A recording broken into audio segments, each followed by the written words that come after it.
फिर से बात करते हैं अपन कि सतपुरुष को निरंजन भगवान ने कहा कि मैं इस सृष्टि की रचना करना चाहता हूँ।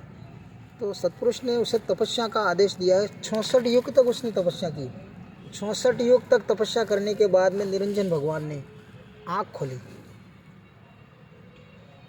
आँख खोलने के बाद में कहा अब मांग तुझे क्या चाहिए।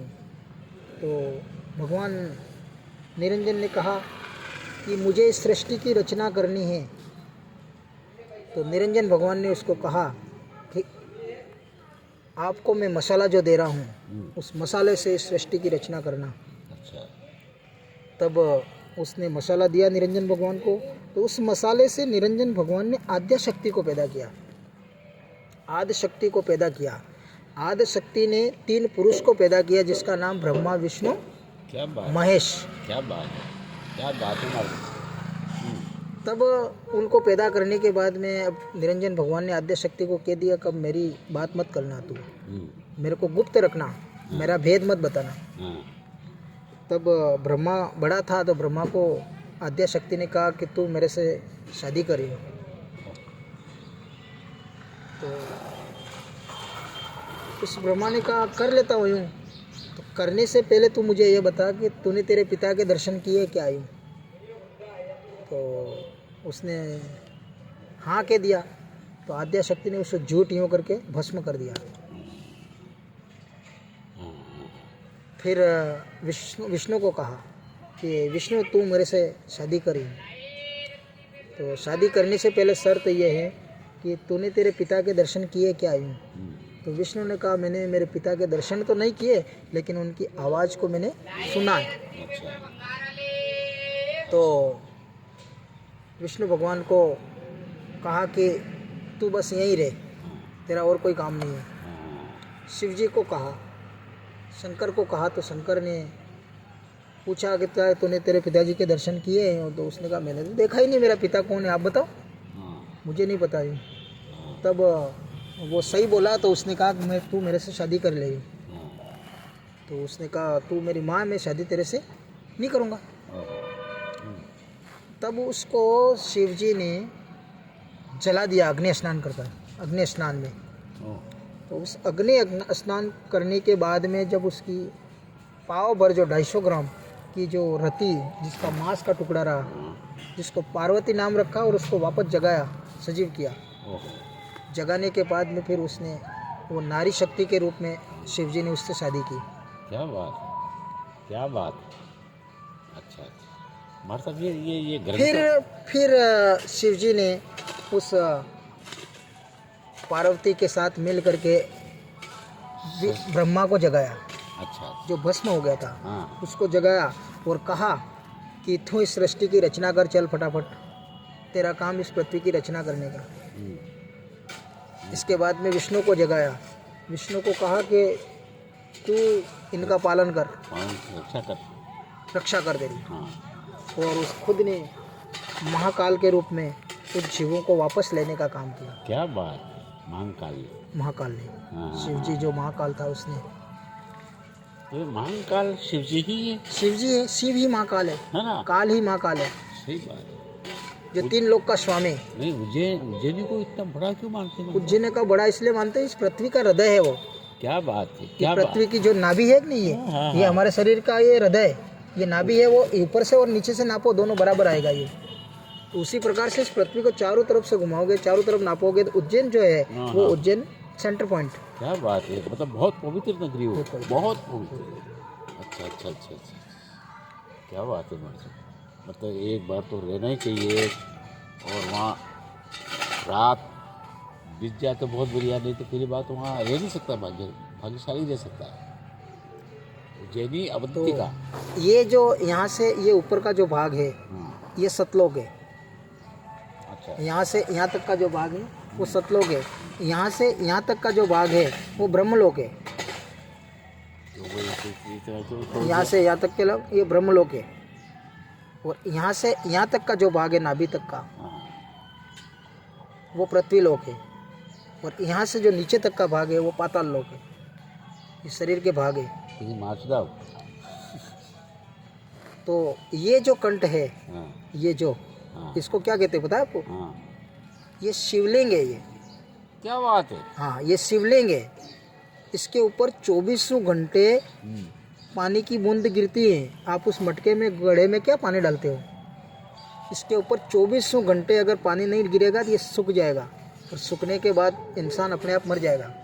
आप यूँ करो, पानी जा रहा है कि नहीं जा रहा है? हाँ हाँ कहाँ से आया? हाँ, इस ऊपर से, इस सतलोक से पानी टपकता है ऊपर से, इसके ऊपर हाँ एक एक एक एक बूंद, एक एक एक एक बूंद। आप 24 घंटे पानी नहीं पियोगे तो भी ये जिंदा रहेगा। हाँ हाँ वो हाँ, गीला रहेगा तभी ये आप बोल पाओगे, चल पाओगे। तेरी माँ का अब देखो, पुना पुनी। यूँ करो, देखिए पानी आ रहा है कि नहीं आ रहा? हाँ, आ रहा है कि नहीं आ रहा है? पानी का माँ चुजानी है। तो इसके ऊपर जो शिवलिंग है उसके ऊपर 24 घंटे पानी बूंद बूंद गिरता है। हाँ हाँ हाँ, क्या बात। ये महादेव है। लोग पूछते हैं महादेव कहाँ है, कहाँ है महादेव? तेरी ये माँ का पुण्य भी ये मैं तेरे घट में विराजूं, कह रहा, मैं तेरे घट में विराजूं, प्रेम पुरुष अविनाशी। अरे क्या बात है। इसका मतलब हमारे सामने भगवान बाकी के सब- दर्शन है वो इन आँखों से नहीं होते। हाँ ये जो आँखें हैं, हाँ, 2 आँखों से दर्शन नहीं होते, तीसरी आँख से होते हैं। और तीसरी आँख ये त्रिनेत्र, जिसको शिव जी अपन रोज तिलक लगाते हैं, हाँ, वो उसको लगाते हैं, तेरी नेत्र को। शिव नेत्र को लगाते हैं। हाँ हाँ, तेरी माँ का पुना आप पुनी। बड़े बड़े पंडितों को पूछते हैं ये तिलक किसको लगाया जाता है, तो नहीं पता। तिलक लगाते हैं बस हिंदू धर्म के हम लोग हैं, लगाते हैं तिलक। अरे हिंदू धर्म के तो हो, पर क्यों लगाते हो, किसको लगाते हो, नहीं बताते। क्योंकि वो लोग वेद जानते, वेद नहीं जानते। और ये सारी बातें वेद जो नहीं वेद जानते। वेद की बात कर रहा हूँ मैं। वेद जानते हैं लेकिन हाँ, भेद भेद नहीं नहीं जानते। जानते। सही बात। तो हर प्रत्येक इंसान के अंदर 3 आँखें होती हैं, 3 कान होते हैं।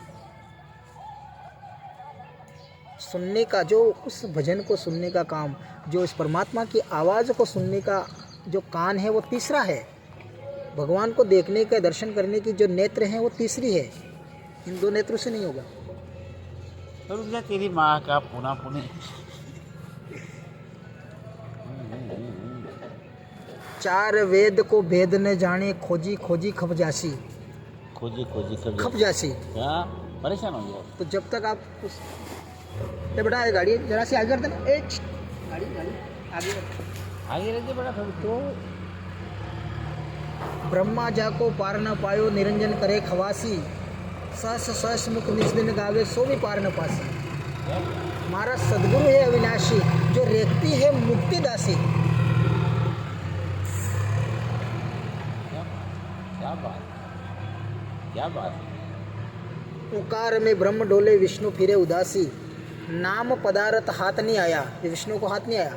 नाम पदारथ हाथ नहीं आया, लगे काल को फांसो। यानी कि इस पृथ्वी पर भगवान के रूप में भेजने के बाद, जैसे परशुराम जी का राज चल रहा था, तो इधर से त्रेता युग स्टार्ट हो रहा था, रामचंद्र जी का आगमन हो गया था। तो जो शिव धनुष था, जिसके रखवाला परशुराम जी थे, तो परशुराम जी का राज खत्म हो गया था, चले जाओ यूँ, तो वो जा नहीं रहे थे। तो सीता स्वयंवर में उस धनुष को, जो शिव धनुष था, उसको तोड़ने की बात करी राजा जनक ने। तब इस पृथ्वी पर कोई नहीं मिला, तो लक्ष्मण क्रोधित हो गया कि राजा जनक ने कहा कि पृथ्वी वीर विहीन है, इसमें कोई वीर नहीं है क्या ऐसा जो इस धनुष को तोड़ सके और सीता से शादी कर सके। तब लक्ष्मण को क्रोध आ गया और उसने कहा भैया अगर तू आदेश दे तो मैं इसको तोड़ दूँ, लेकिन मैं आगे इसलिए नहीं बढ़ सकता हूँ, आप बड़े हो, आपकी शादी पहले होगी फिर मेरी होगी। तब राम ने उसको कहा कि चल अपन बढ़ते आगे। स्वामी विश्वामित्र की आज्ञा लेकर के वो आगे बढ़े। आगे बढ़ करके लक्ष्मण ने उस धनुष को उठाया, आकाश में फेंक दिया। जब वापस आया तो राम ने उसको हाथ में पकड़ करके तोड़ दिया। तब उसकी आवाज़ गई परशुराम जी के कानों तक। परशुराम जी दौड़ते हुए आए पर्छा लेकर के कि शिव धनुष को किसने तोड़ा, मैं जिसका रखवाला हूँ। तो लक्ष्मण कह रहा है कि जिंदगी भर तू रक्षा करता रहा, इसको कभी हिला नहीं सका, और आज टूट गया है तो मालिक बन गया। तेरा समय खत्म हो गया, त्रेता युग स्टार्ट हो गया, द्वापर युग खत्म हो गया। आप अपना राज संभालो, नहीं तो आपको यहाँ कोई घाटने वाला नहीं है। तब परशुराम जी थे वो अपने चले गए और राम का राज स्टार्ट हो गया। 4 युग, सतयुग, द्वापर, त्रेता, कलयुग। सतयुग की निशाने आँख, द्वापर की निशाने नोक, द्वापर। हाँ। हाँ हाँ। त्रेता की निशानी बाल और कलयुग की निशानी ये चमड़ी। 4 युग, चारों युगों की निशानी आपके शरीर में छोड़ रखी है। नाचो साहब, कौन पहचानता है? कौन पे जाना? कोई नहीं जानता है, कोई बताते ही नहीं है, नहीं बताएगी, पता कोई ही बात नहीं। ऐसा गुरु मिला ही नहीं उनको। मिला ही नहीं। अच्छा अच्छा अच्छा अच्छा। नहीं बड़ा साहब जी, आप आपकी बात काटते मैं आपको निवेदन कर रहा हूँ, ऐसा सत्य गुरु, जिस सत्य शब्द बोलते हैं, सत्य गुरु कौन किस जगह कहाँ रहता है और कहाँ है, आप लोग को कैसी पहचान होगी सत्य गुरु की? दुनिया में 2 प्रकार के अवतार होते हैं। एक तो अवतारी शक्ति जिसको भगवान के रूप में जन्म लेती है, दूसरी शक्ति संत के रूप में जन्म लेती है। और संत वो होता है जो भेद खोल के बताए। हाँ क्या बात है। भेद खोल के बताए कि कल क्या होने वाला, ये अगर वो आज बता देता है हाँ। तो उसकी परख कर लेना कि ये संत है। क्या बात, परख है आदमी नहीं कर परख सकता। परख करनी पड़ेगी। हाँ। जो अपने जगाए हुए नाम को, अपने द्वारा जगाए हुए जो नाम को अपने शिष्य को दे करके उसकी रटना कराए क्या और बात। उसका स्मरण कराए, हाँ। उसके दर्शन कराए हाँ। और वो दर्शन दीदार हो जाए हाँ। तो समझना अब वो सदगुरु है। भाई साहब दीदार तो नहीं होगा, सद होगा तो वो कोई अनमोल मोती होगा। तब सदगुरु कह रहे हैं कि कोई सुनता है गुरु ज्ञानी, गगन में आवाज हो रही जीनी। कहाँ? यहाँ अंदर, अंदर की आवाज को आपको सुना दिया उसने, तो समझना वो सदगुरु है। ये कौन सी सीरीज है बाबू जी? मेरा खान पान सब बंद है। चंदा चलता न देखिया, हाँ। चांद को चलता नहीं देखिया, धरणी ने देखी वेग। अपन यहाँ बैठे हैं, पृथ्वी चल रही है, अपन ने देखी चल रही है, विज्ञान कह रही चल रही है और चल रही है वास्तव में। तो चंदा चलता न देखिया, धरणी ने देखी वेग, साधु संत भजन करता नहीं देखिया। और वही कुदरत का खेल है। क्या बात है, क्या बात है। तंबूरा लेकर के बजाना हो, गाना हो, घूमना फिरना, माइक लगाना, उसमें नहीं है ना गिरा वो। हाँ। ये तो संसार का कीर्तन है। क्या बात, क्या बात, क्या बात है हमारे साथ। ये तो उस विद्यालय की कक्षा है जहाँ आपको बैठ करके पढ़ाया जा रहा है। परीक्षा तो कहीं और जगह होगी। क्या बात, क्या बात। और परीक्षा में कोई एक दूसरे का सहयोग नहीं करेगा, खुद को पढ़ना, खुद को लिखना है। तो वो सत्संग तो वो है जो अकेला व्यक्ति करता है। क्या बात, क्या बात, क्या बात। फिर कह रहे हैं सदगुरु दाड़े भजे ही डोर, मतलब दिन को जो भगवान की आराधना करता है वो पशु, हाँ। और रात को जो करता है वो चोर। हाँ। और गुफा में उंदरा, चूहा होता है वो उंदरे में चिल्लाता है। और हरी बजवारी गत न्यारी, तो भगवान का जो भजन होता है वो तो अलग है। कोई सुनता है गुरु ज्ञानी, गगन में आवाज हो रही, उस गगन की आवाज को सुन लिया, वही भजन है। मारता है कपड़े तो पिताम्बर पहनो, पिताम्बर पहनो। माँ की बहुत सी अच्छी से लाइन नहीं लग जाए तो मेरा नाम बदल देना। पहले सबसे पहले मेरे गाँव ले जाऊँ आप, पिताम्बर कपड़े पहन के। कहाँ है गाँव? भीमपुरा रामगढ़ मंडी के चले अपन एक दिन सत्संग करके आएंगे। अरे सत्संग क्या, अरे चलो सत्संग करके आए भाई। गांव मेरा भीमपुरा, कालाकोट, उंडवा, तो मेरे को सुनेंगे वहाँ? मंडली। ये कौन आ गया ऐसा आदमी है? नहीं कहेंगे ये तो बहुत बड़े लोग हैं, बड़े लोग सब आर्मी के अंदर बहुत प्यार रखते हैं। आप शब्दों की पूजा होगी। संतों की आप आओगे तो आपके झलकत नहीं हो जाएगी भाई साहब। ये हमारे साहब है और हमारे साहब आए भाई साहब, वो खतरा में चला कर देगी।